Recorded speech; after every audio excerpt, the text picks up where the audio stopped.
ஐயோ மாப்பிள்ள, ஐயோ மாமா என்னை விட்டு போயிட்டு மகனே. ஐயோ மாப்பிள்ள போயிட்டியே.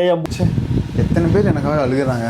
பொண்ணை கல்யாணம் பண்ணிக்கிறேன்னு சொல்லி 5 லட்சம் கொடுத்தனே, அப்படி விட்டுட்டு அம்மோடு போயிட்டியே. ஏன்டா கத்துறேன்? நான் எப்படா உன்னை 5 லட்சம் வாங்கினேன்? ஏண்டா உன் பொண்ணுக்கு ஃபர்ஸ்ட் கல்யாணம் தான் நானே பண்ணிப்பேன்டா. உன் பொண்ணுக்கு 6வது கல்யாணம்டா. அவங்களாம் என்னை தப்பா பாக்குறான்டா. என்னை தப்பா பாக்க விட்டுட்டு போயிட்டே மாப்பிள்ள. இப்படிதான். ஐயோ மாமா என்னை விட்டு போயிட்டேடா. மாமா போயிட்டேடா, என்னை விட்டு வயிற்றுல 5 மாசத்தை கொடுத்துட்டு போயிட்டேடா. எவ்வளவு சாப்பிட்டு நான் இதுக்கிட்ட பில் கட்டணும்? இந்த ஏரியாலே பார்த்தது இல்லையே. குழந்தை பிறந்தா சொத்துல பாதி எழுதி தரேன்னு சொன்னியே, அப்ப நான் எங்க போறதுடா? சொத்துல பாதியா? எங்கிட்ட இருக்கு இந்த ஓட்ட ஜட்டி மட்டும்தான். இதுல பாதி கொடுத்து நான் என்ன பண்ணுவேன்?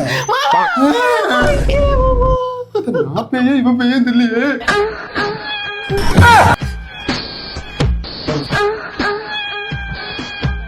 மகனே போயிட்டியா மகனே? 6 மணிக்கு வந்துருச்சு மகனே. போயிட்டு மகனே.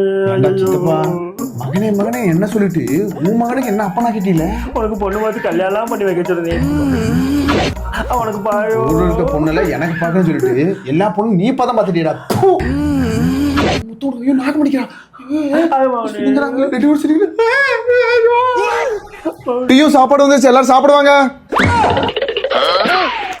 டீயும் சாப்பாடு வந்துட்டு. ஐயோ என்னடா செத்தவன சாகடிச்சவனுக்கு இருக்குது. ஒரு டீக்கு சாப்பாடுக்குமே அம்போன்னு விட்டு போறானுங்க. குடும்பமே கலப்பட குடும்பம். விட்டு போயிட்டே நீ எனக்கு நீ யாருடா இருக்கா? ஐயோ மச்சான் எல்லாம் சூப்பரா வளர்த்தி வச்சிருக்கீங்க. ஐயோ வர மோதிரத்தை கை மோதிரத்து போகுது. மோதிரம் அது டைமண்ட் இல்ல, டைமண்ட் சீன். சும்மா சீன் விட்டுடா. அதாச்சும் ஒண்ணு விட்டுறாடே.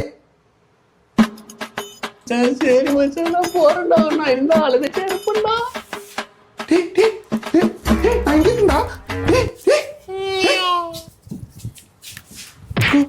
உதைக்க முடியாதா? எல்லாருமே இப்படி இருக்காங்க. செத்தக்கு அப்புறம் தானே தெரியுது எல்லாம் இப்படி இருக்கீங்க.